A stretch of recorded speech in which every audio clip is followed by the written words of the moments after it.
Un día más, Cousas de Comer desde el Castillo de Maceda, entro en vuestras casas y hoy con una receta de otoño, una receta que voy a dedicar a mis años en el Hotel El Ciervo en Xares, Peñatrevinca, una zona de setas y en especial, aunque cambiemos la materia prima del producto, dedicada a los choupís, los de Valdeorras me entenderán, o a la macroelepiota o cogordos que le llamáis por aquí.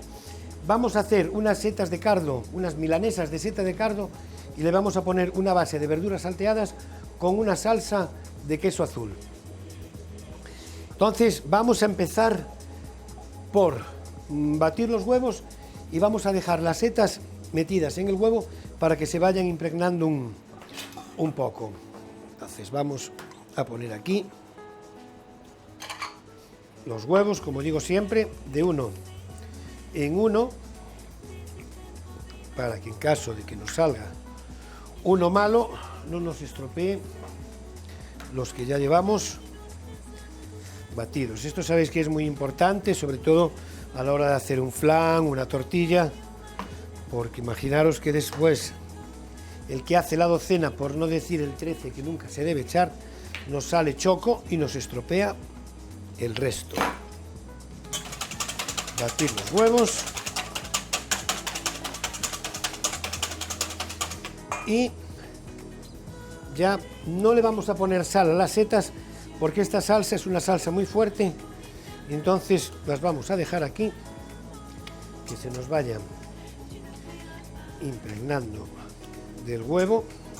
Estas ya están y las vamos a dejar por aquí. Entonces, vamos a continuar ahora poniendo a hacer la salsa. La salsa Roquefort es muy básica y hay varias formas de hacerla. La más sencilla es simplemente poner nata a hervir, echar el Roquefort y llegar a la textura por reducción. Dentro de esa, yo lo que a veces hago trampa y le añado un poco de queso fresco, queso Filadelfia, un queso cremoso, para que coja textura y no se nos concentre tanto, porque si la dejamos por reducción a veces se concentra demasiado. Yo en este caso le voy a poner un poquito de mantequilla, vamos a rehogar, por decirlo de alguna forma, el Roquefort y después añadirle nata. Para la salsa Roquefort vamos a poner la mantequilla,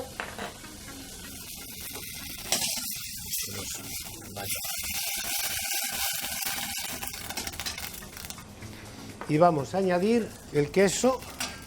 Como os decía, a mí me gusta darle así un poquito de rehogarlo un poco. Esta es una salsa de otoño, que ya podemos taparnos un poco y poder consumir más calorías. Bueno, pues esto lo vamos a dejar así y de momento, como dijimos, vamos a esperar a que espese por reducción. Vamos a ponernos ahora con las verduras. Empezamos por la cebolla, la vamos a picar picadita.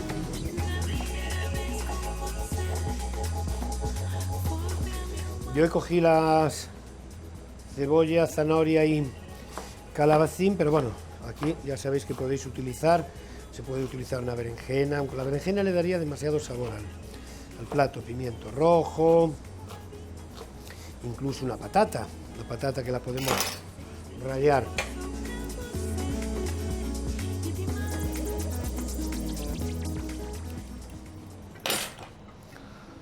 La zanahoria. Bueno, esto ya está caliente. Vamos a ver cómo nos va la salsa. Pues que de momento no empezó a hervir. Pero bueno, esto, con que no nos despistemos de ella, no corre prisa ninguna. Un poquito de aceite de oliva. Y empezamos por la cebolla. Listo. Vamos ahora, vamos a pelar esta otra zanahoria.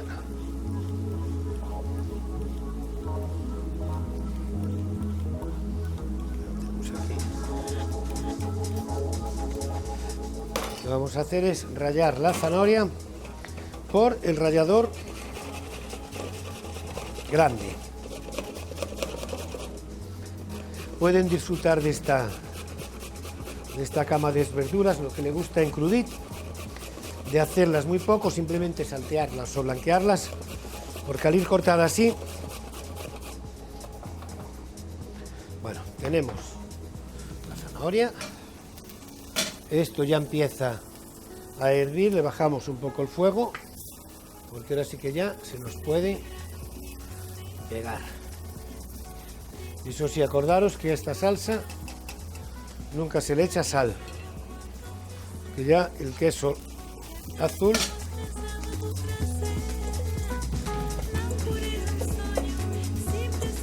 le da. Vamos a darle un poco de la huilla, el caldo que le demos al plato, se lo va a dar el calabacín, que es una verdura con un alto contenido en agua, y lo vais soltando. Para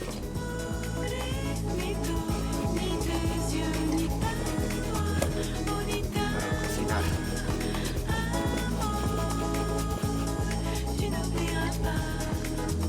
¿Lo veis aquí? Muy bien.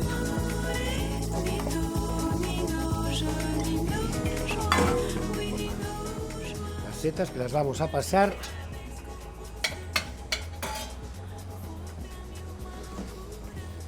por el pan rallado.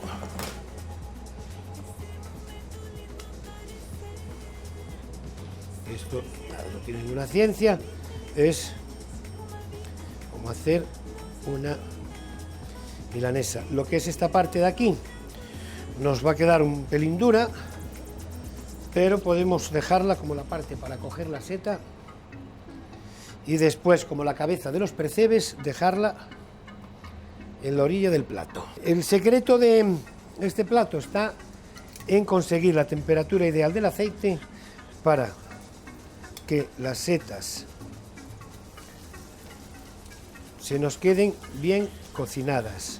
Es el secreto de todos los empanados o de una buena merluza a la romana. Un plato que parece muy sencillo, pero si no conseguimos la temperatura ideal en el aceite, nos puede quedar enchoupado de aceite y crudo por dentro, o al revés, quemado por fuera y crudo por dentro. En este caso yo creo que lo hicimos bastante bien. Y lo que os decía, yo este plato lo hacía con la lepiota y no tenía esos cañotos de la seta esta de cardo, pero los cogéis con la mano. Y si no os gusta la textura, después lo dejáis en la esquinita del plato. Bueno, vamos. Ya.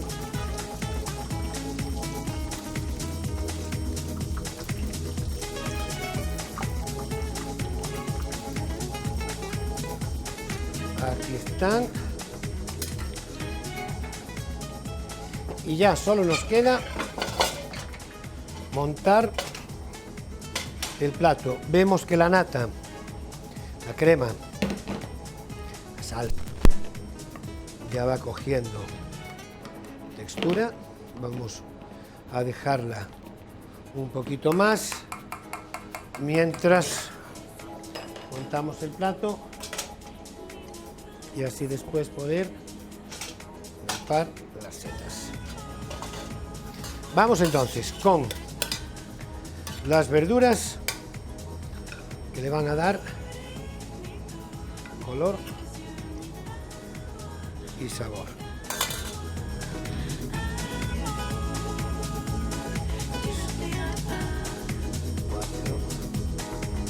Y vamos a combinar con esta.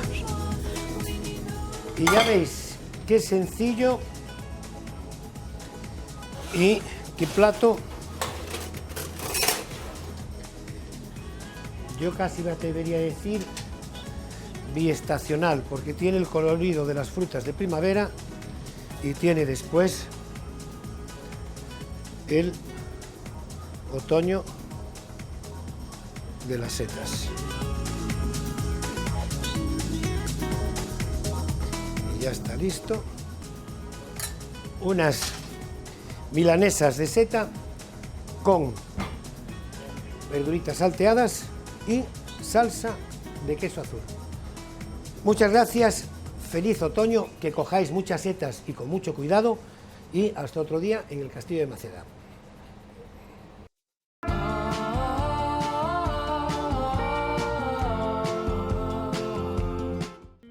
Estamos hablando de la joya de la corona orensana, los quesos de Como Cabras. Hoy os voy a hablar de su otro queso, el madurado durante 4 meses. Sigue siendo lo mismo que os había dicho la semana pasada de su rebaño, de cabras. Está madurado durante 4 meses y la diferencia es que al estar madurado durante 4 meses, la parte de aportarle un poco más de dureza, su sabor es mucho más suave. Tiene un retrogusto como a coco, más afrutado. Pierde esa frescura y ese sabor a coco o almendras tostadas. Este va muy bien, con vinos tintos marida muy bien, sobre todo con los tintos de barrica de la Ribeira Sacra. Y entonces promocionamos nuestro queso con los vinos de la Ribeira Sacra, que va muy bien. Como veis, la diferencia de las cortezas. Esta corteza es mucho más blanca porque los mohos están más presentes. Según van madurando, esos mohos van perdiéndose, van secándose. Y por dentro sigue teniendo su mismo color peculiar, blanco. Si veis, al cortar es mucho más duro. Y por dentro va amarilleando.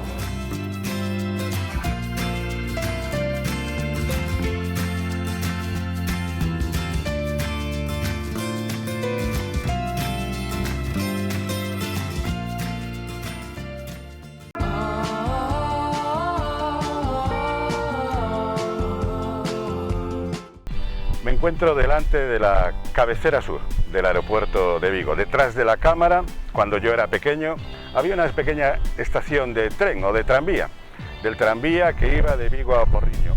En honor al promotor de ese ferrocarril de vía métrica, se le puso su nombre, Peinador.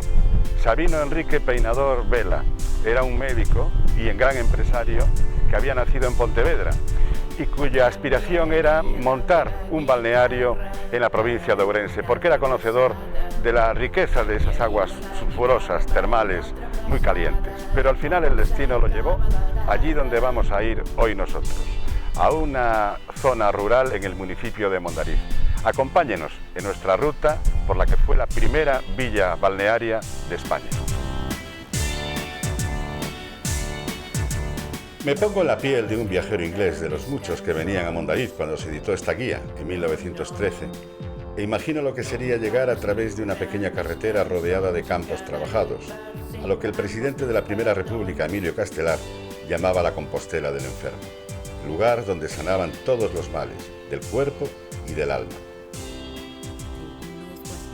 Un siglo después, los turistas ingleses ya no utilizan esta guía, sino Internet y YouTube para conocer el presente y el pasado de esta villa termal. Who had significant settlements in the area already knew this land as Villa Burbida due to its thermal well. Enrique Peinador llegó aquí a finales de la década de 1860. Estaba de médico interino en el balneario de Caldelas de Tui y había fracasado en su intento de montar un balneario en Presigueiro. Los vecinos no querían compartir con él aquel agua. Ellos se lo perdieron porque entonces vino a este lugar, a Gándara. ¿Por qué se llamaba así? Porque era eso, una gándara, un terreno que se inundaba, poco productivo y que él compró o consiguió a cambio, según dicen, de librar del servicio militar al hijo del dueño de esta finca. A Gándara tenía una fuente, la fuente de Gándara, y esa fue esta, que vamos a ver ahora, el origen de todo este imperio, de toda esta villa termal. Peinador no regatea ni esfuerzos ni recursos económicos para transformar esta aldea en la gran villa balnearia. Pronto se pone de moda entre las clases más acomodadas, aristócratas, empresarios, políticos, personalidades de la cultura y de las artes, capitanes de empresa. y durante 2 décadas, de 1910 a 1930, es el gran foco de lo que hoy denominaríamos turismo de salud y bienestar. El agua transforma la pequeña parroquia de Santa Eulalia en una villa termal con balneario, gran hotel y otros pequeños hoteles. Practican un sistema de suministros que hoy se consideraría modélico y prácticamente todos los alimentos, hortalizas, verduras, carne, etc., se producen en el entorno. Los agricultores y ganaderos locales se enriquecen con sus tierras. Otros se reciclan y se convierten en hosteleros, comerciantes, editan su propio periódico, La Temporada, tienen teatro, cinematógrafo, en fin, tienen de todo. En 1924, la parroquia se segrega del municipio de Mondariz y nace en 1925 como Mondariz Balneario, el municipio más pequeño de España, en superficie y en el que brilla el esplendor gracias al agua. El agua que sigue emergiendo bajo este bello pabellón diseñado por el entonces joven arquitecto Antonio Palacios. No cabe duda de que las aguas de la fuente de Gándara son con gas, con algo de sulfuroso, tienen ese picorcillo agradable del gas carbónico, pero también ese sabor no tan agradable de los huevos entrecocidos y podridos.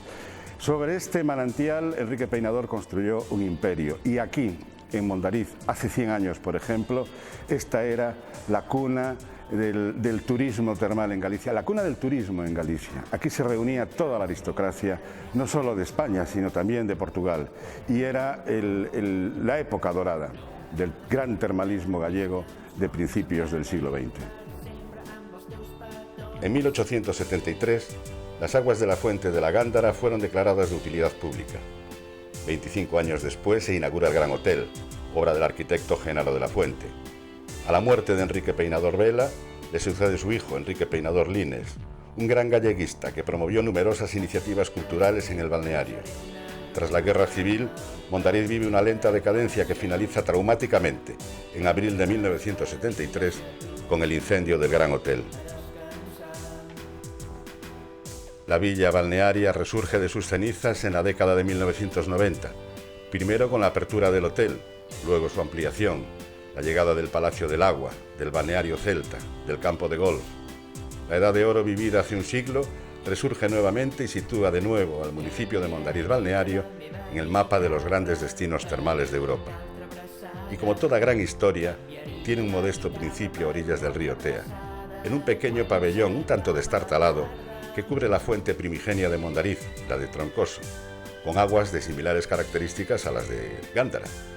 Entre ambas dista un paseo de 800 metros, bajo árboles centenarios y el murmullo del Tea como compañero. No es de extrañar que Castelar pensase en la cura de todas las enfermedades aquí en Mondariz. Si no eran las aguas, lo hacía el entorno, la paz y la tranquilidad que se respira en este rincón de Galicia, donde el sosiego ahuyenta todos los males del hombre.